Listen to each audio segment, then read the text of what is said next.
केबे पालिबे अक्षय तृतीया आउ केबे कराजिबो रथ अनुकूल।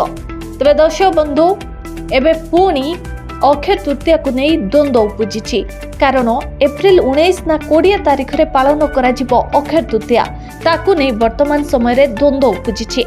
बैशाख शुक्ल पक्षर तृतीया तिथि 19 एप्रिल एवं 2026 सकाळ 10:45 रे आरंभ हेबो एवं 20 एप्रिल 2026 सकाळ 7:49 पर्यंत रहिबो। तेबे 19 एप्रिल अपराह्न रे तृतीया तिथि प्रचलित हेउथिबारु सेई दिन अक्षय तृतीया पालन कराजिबो ना 20 तारिख पालन कराजिबो ताकू नै जेभଳି भाबे द्वंद्व उपजिछि से संपर्क में अधिक आलोचना करने आम सहित अच्छा ज्योतिर्विद हरिशंकर मिश्र। चलतु जानिबा से कौन कहते।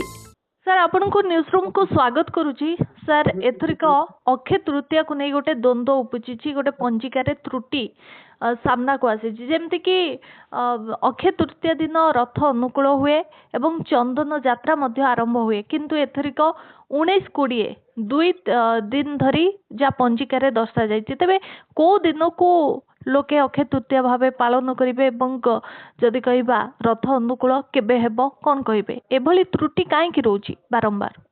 जय श्री जगन्नाथ। आमर 20 तारिख सकाल 7:29 पर्यंत तृतीया तिथि रहुची किंतु तत्पूर्व दिन दिनक जाक प्राय तृतीया तिथि रहुथिबारु पूर्व दिन मध्य तृतीया व्यापिनी रहुची से दिन उदय व्यापिनी रहुची। आमर श्री जगन्नाथ पाखे उदय व्यापिनी तिथि पालन करा जाए किंतु उदय व्यापिनी तिथि पालन करागले श्रीमंदिर करागले मध्य आमर आउ गोटे विशेष जिनिस अच्छी ताऊची कर्म काल। आमे जेतोले गोटे कर्म करिबा सेतोले तो को तिथि भोग होउची सेटा देखला कथा। उदय व्यापिनी तिथि 7:29 पर आसीजिबो चतुर्थी। चतुर्थी होउची गोटे रिक्ता तिथि। रिक्ता तिथि कौन प्रकार शुभ कार्य करा जाए नाही। रथ अनुकूल होउची आमर गोटे निश्चित भाव शुभ कार्य। गत वर्ष मध्य ठीक सेमती चतुर्थी रथ अनुकूल करा जाए श्रीगुंडीचा जाते जो विभ्राट होता ता समस्ते जदि जानी थांते ताले गोटे कर्म काल को निश्चित गुरुत्व दे थांते। जेते कर्म काल खेल से समय तिथिटा कौन जदि से समय तिथिटा तृतीया नुह चतुर्थी चतुर्थी तो रिक्ता तिथि तेणु रिक्ता तिथि तो कौन से शुभ काम करने कथा नुह।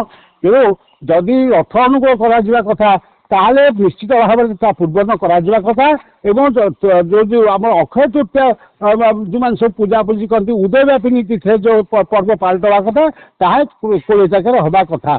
आमर तिथि व्याप्ति हूँ सारा सर्वत्र समान किंतु आमर तिथि व्याप्ति सर्वत्र समान तिथि व्याप्ति देखिक कर्म काल को टिके नजर करी आमर सबू पर्वपर्वाणी बा शुभ कर्म शुभ कार्य निर्घंट करा जाए ए निश्चित भाव में विचार विमर्श ठीक रूपे करा जाए नहीं जहाँफल कि जदि तो मुझे एवं भी मोर संज्ञान अच्छी जदि रथ अनुकूल कला बेलू चतुर्थी तिथि निश्चय आसी जाइए रिक्ता तिथि रथ अनुकूल केवल शुभदायक नुहे।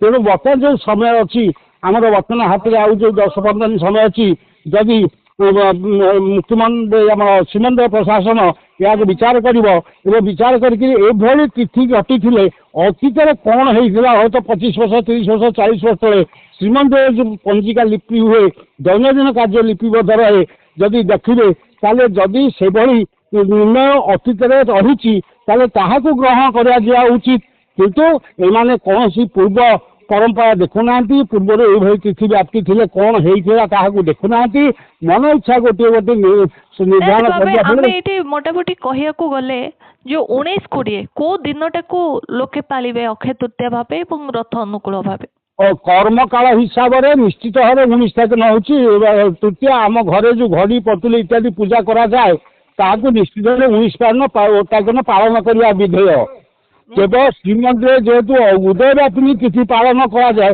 ता पालन करा जाए पारे किंतु रथ अनुकूल जेहेतु कर्म काल बेलू तृतीया नहीं रथ अनुकूलटा से दिन चतुर्थी तिथि रथ अनुकूल करवाटा विधेय नुहे।